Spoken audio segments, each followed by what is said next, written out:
Star Tamil, Zee star Tamil, புதுமைகளின் ஆரம்பம்.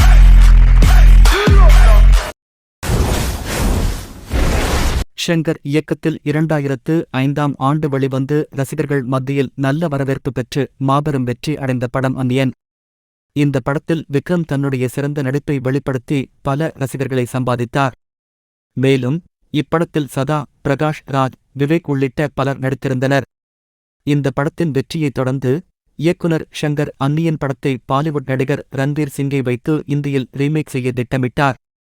அது தொடர்பான அறிவிப்பு கடந்த 2021ஆம் ஆண்டே அறிவிக்கப்பட்டது. ஆனால் சில காரணங்களால் அந்நியன் படத்தின் ரீமேக் ஒத்திவைக்கப்பட்டது. இந்த நிலையில் நேர்காணல் ஒன்றில் அந்நியன் படம் குறித்து விக்ரம் பேசியுள்ளார். அதில், ஷங்கர் சார், என்னை வைத்து அந்நியன் 2ஆம் பாகத்தை எடுத்திருந்தால் நன்றாக இருந்திருக்கும். மேலும் அந்நியன் படத்தின் இந்த ரீமேக்கில் ரன்வீர் சிங் ஒரு நல்ல நடிப்பை கொடுத்திருப்பார். ஏனென்றால் அவர் ஒரு சிறந்த நடிகர். அந்த பாத்திரத்தில் அவர் நடிப்பதை பார்ப்பதற்கு சுவாரஸ்யமாக இருந்திருக்கும் என்று கூறியுள்ளார்.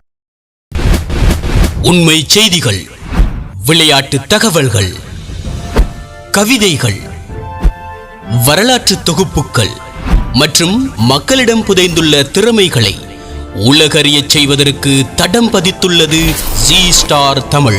ஜி ஸ்டார் தமிழ் இப்பொழுது உங்கள் யூடியூப் சேனல் வழியாக